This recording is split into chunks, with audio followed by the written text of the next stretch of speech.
Hey guys, welcome back. నమస్తే ఎల్లారం వనక్కం. ఏంటి కొత్తగా తమిళ్లో చెప్తున్నా అనుకుంటున్నారా?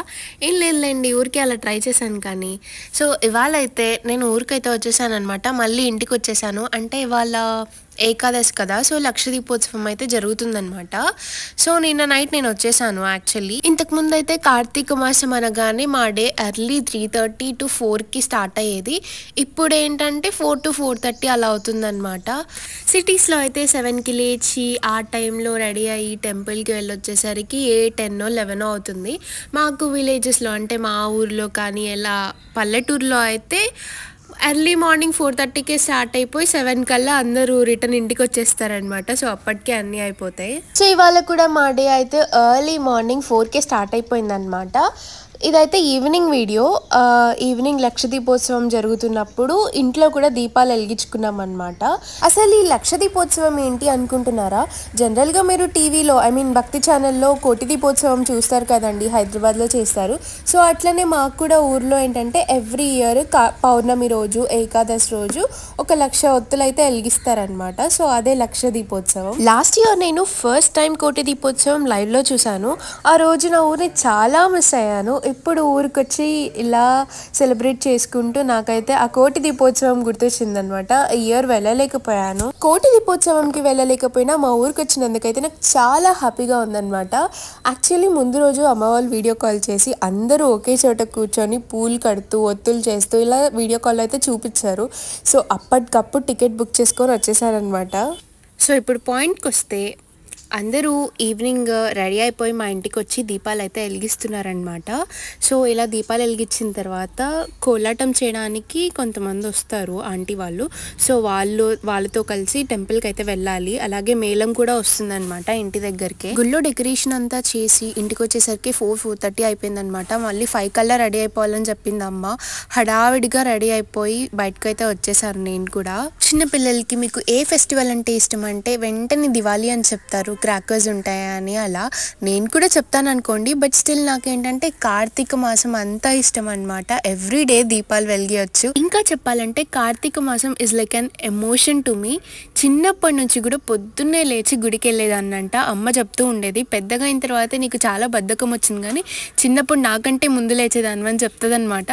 అవన్నీ గుర్తొస్తుంటే ఎక్కడో మెమరీస్. ఇప్పుడంటే స్కూల్ అయిపోయి కాలేజ్ అయిపోయి ఎక్కడో సిటీస్లో ఉంటున్నాం అనుకోండి. స్కూల్కి వెళ్ళే డేస్లో అయితే బ్రేక్ఫాస్ట్ లేకుండా ఆ పంచామృతం అయితే ఎంత బాగుంటుందంటే టేస్ట్. పెద్ద పెద్ద గ్లాసులో తాగేవాళ్ళము. మార్నింగ్ బ్రేక్ఫాస్ట్ చేయకుండా ఆ ప్రసాదమే తినేసి వెళ్ళడం, అవన్నీ మెమరీస్ అండి. సిటీస్లో టెంపుల్స్కి వెళ్ళినప్పుడు అక్కడ ఫ్రూట్స్ అన్నీ అలా పడేసిన అవన్నీ చూస్తే అబ్బా వేస్ట్ చేస్తున్నారే అనిపిస్తుంది.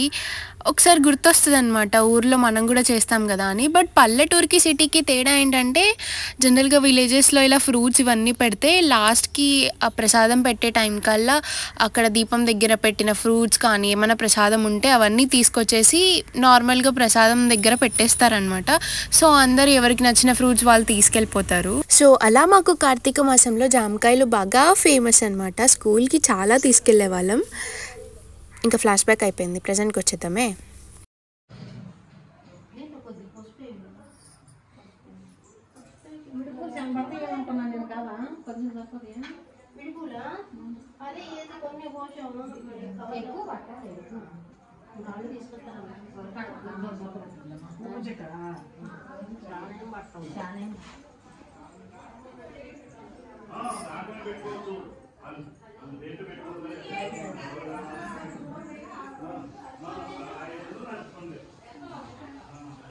సో ఇంటికి వచ్చిన వాళ్ళకి మొదటిగా కాళ్ళకు పసుపు రాసి బొట్టు అయితే పెట్టాలన్నమాట. సో ఆ టాస్క్ వరా పెద్దమ్మ తీసుకుంది.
వాటరా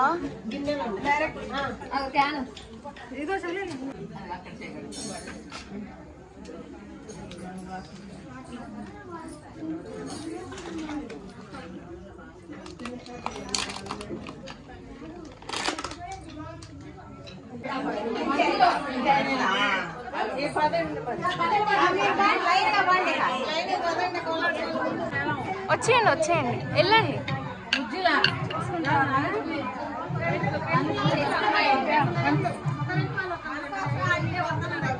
వెళ్ళి అయితే అక్కడ నిలబడండి అయితే నేను వస్తాను ముందుకి వెళ్ళండి